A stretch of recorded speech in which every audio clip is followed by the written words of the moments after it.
Zakonisht në protestat edhe tubimet e lëvizjes bashkë, ky është momenti kulmor, kur flas unë. Unë mbaj zakonisht fjalimin më tronditës. Kësa radhe jam një siklet madhë, sepse e di që çfarëdo që të them unë nuk do arrit dot në lartësinë e parafolësve të mi, dhe kjo nuk është rastësi, besoj. Nuk është rastësi që mua më ndodh në Shkodër kjo gjë, nuk para më ndodh Gjetiu, nuk më ndodh në Tiranë, nuk ka ndodh në qytete tjera.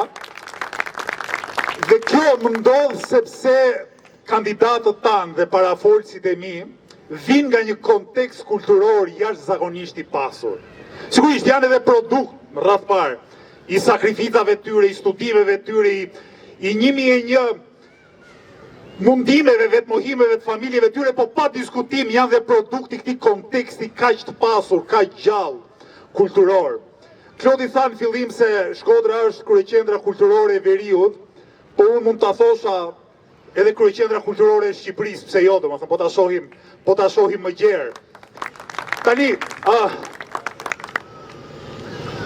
unë kam besim se ne në Shkodër do dalim shumë mirë, kandidatët tanë do marrim shumë vota, do luftojmë që të zgjedhim deputet në qarkun e Shkodrës, por edhe sikur ndodh ajo që s'ka për të ndodhur.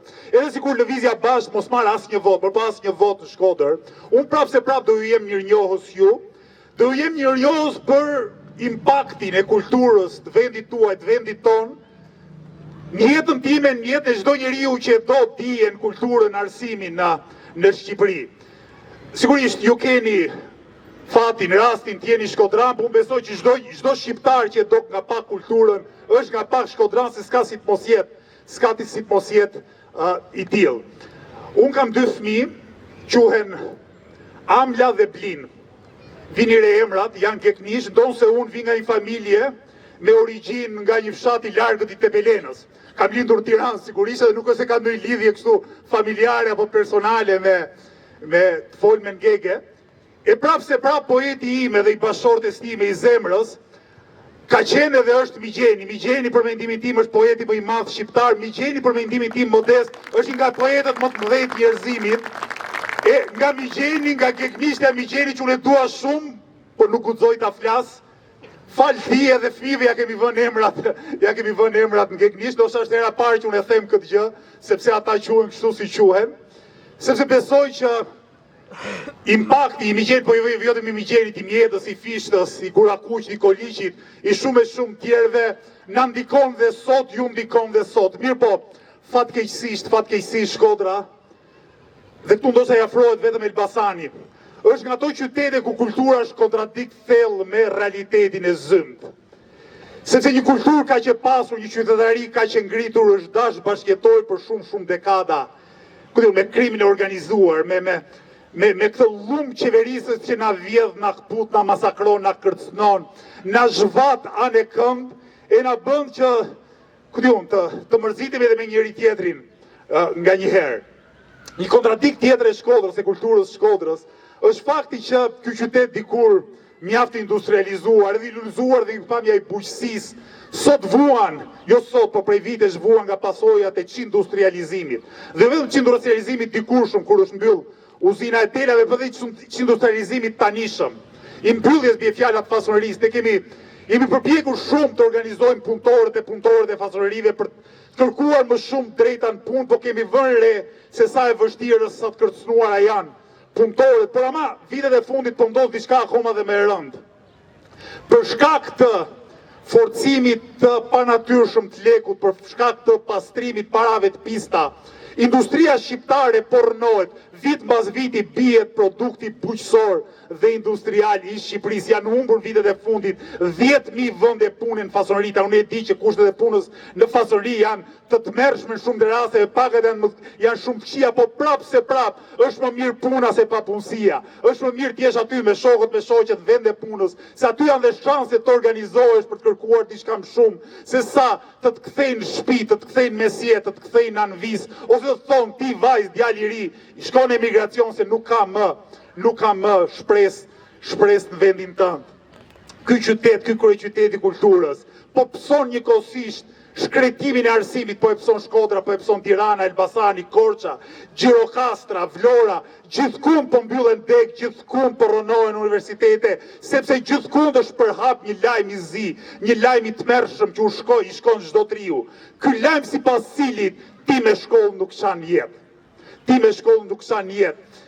Unë jam rrit në Tiranë në viteve, fund viteve 80, fillim viteve 90, e sidomos viteve 90 si shumë familje tjera dhe familja ime ranë varfri, e prapë se prapë e mbaj mend që prindërit e mi më thoshin puna jote është shkolla, ne do bëjmë çdo sakrificë, mërë do ham, ku diun, papare, trahana gjithë ditën, por e rëndësishme është me mësuar, e rëndësishme është me studiu. Dhe unë ja dola edhe falë mbështetjes familjes time, edhe falë studimit tim, por mbi gjitha falë një konteksti shoqëror ku shkolla vlerësohej, ku studentët bënin provim në stadiume.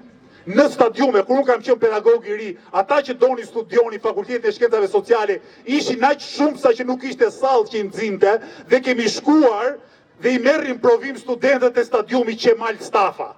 Imagjinoni, mira student stadium në ato kushte, jepni provim, sepse ndërroni të bëheshin politolog, sociolog, psikolog, punonjës social, lere më pastaj jurist, ekonomist, inxhinier, mjek e kështu me radhë. Sot në Shqipëri ky mesazh ka humbur. Ky mesazh emancipues i shkollës është tretur. Sot trimve u thuhet bëu gangster, bëu kriminal.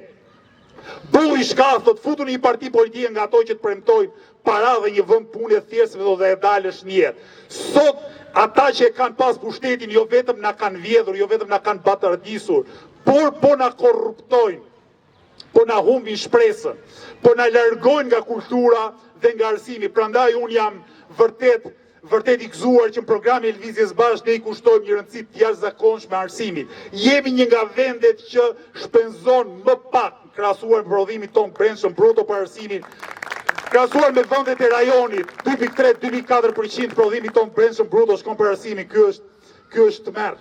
Ky është tmerr sepse është një model i vjetruar zhvillimi, ai që thot mos e çani kokën fare për mendjen e njeriut, për fuqinë krijuese të njeriut, po merruni vetëm me atë që ju ka dhuruar natyra dhe me krahun e lirë të punës. 30 e ca vite në Shqipëri këtë kanë bërë parti mbas partie. Pasi kanë vjedhur gjysmën e Shqipërisë, kanë thënë modeli ynë i zhvillimit është ky.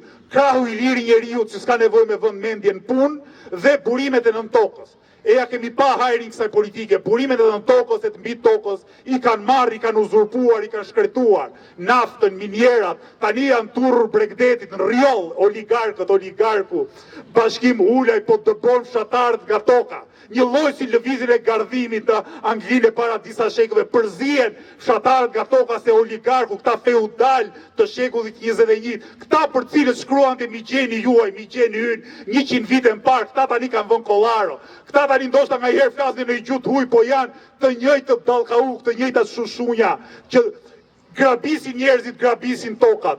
Por nga ana tjetër ka dështuar dhe ai model zhvillimi që thot krahu i liri punës do na nxjerr në dritë. Jo, nuk është e vërtet, sepse njeriu nuk është robot, njeriu nuk është kafshë pune, fundja dhe kafsha e punës, një moment po nuk pushoj ngordh, po nuk ëmbri tagjia aq sa ç'duhet prap ngordh. E këta e kanë trajtuar njeriu shqiptar, të riun shqiptar, vajza apo djalë qoftë, e kanë trajtuar vetëm si krah të lirë pune, dhe këta krah që nuk janë vetëm krah, po janë krah të një mendje në fund fare kanë vendosur që të ikin nga Shqipëria, të kërkojnë një jetë më të mirë diku, të kërkojnë një vend pune ku paguhen më shumë, ku trajtohen me më shumë dinjitet, ku mund të antarësohen sindikat, ku nuk qeverisen nga një kryeministe që me paturpsinë më të madhe, me paturpsinë vërtet më të madhe thot që fatmirësisht këtë vend nuk ka sindikata. Si mundet, jo një kryeminist, po si mundet një njeri minimalisht me dinjitet, minimalisht me nder, me moral, thot që shqyr që nuk kemi organizata që mbrojnë të drejtat e punëtorëve.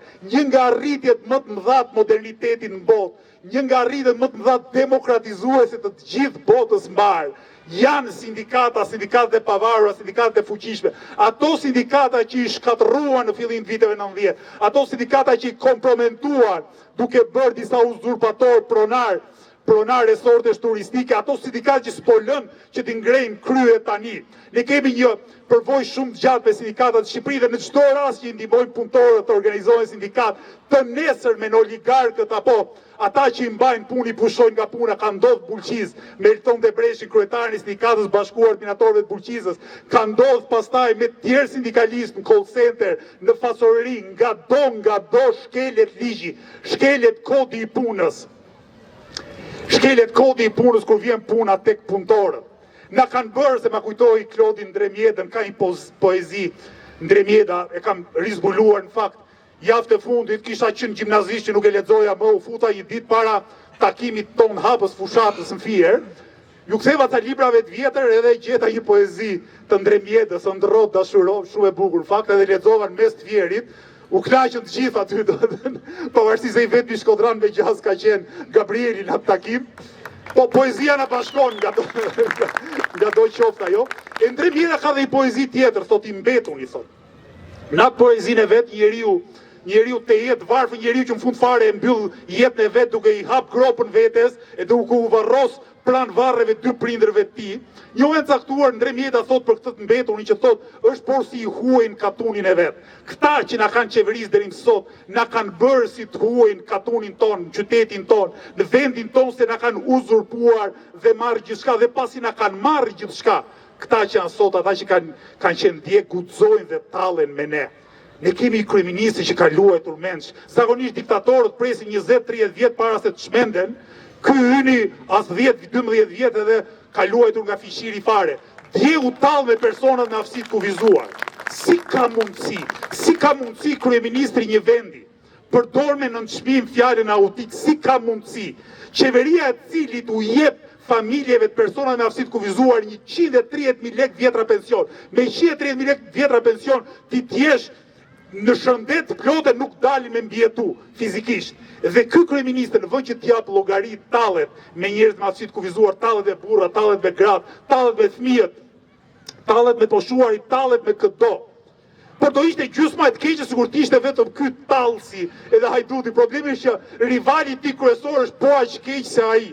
Bëra një llogari kur ka hyrë Sali Berisha në politikë, rezultate 57 vjet më parë është bërë antar i Partisë Punës, tash Dreqi ta haj 57 vjet, edhe nuk i shkulet politikës, i është ngulur me thonjë, kam përshtypjen edhe në botën tjetër ka për ta nxjerrë dorë nga varri e thotë, "Më keni këtu mua." Si ka mundësi këta njerëz që nuk kanë asnjë pasion tjetër në jetë, përveç se të sundojnë, përveç se të korruptohen e përveç se të na poshtrojnë. Pushteti absolut ka pas thënë, pushteti ka pas thënë sakt një liberal anglez, Lord Acton, shekullin 19, pushteti korrupton e pushteti absolut korrupton në mënyrë absolute. Këta sundimtarët tanë 34-35 viteve të fundit janë të korruptuar absolutisht sepse e kërkojnë dhe luftojnë tamam si zombi për pushtetin absolut. Duhet t'u heqim pushtetin atyre nga duart dhe t'u japim popullit, t'u japim qytetarëve, trive, pensionistëve, atyre që me punën e tyre të sot dhe punën e tyre të dikurshme e kanë ngritur vendin tonë dhe e kanë bërë që ky vend të jetë i bukur pavarësisht 1001 hajnive, pavarësisht 1001 poshtërsive. Ju falenderoj për vëmendjen edhe ju ftoj ta mbështetni rrugën tonë.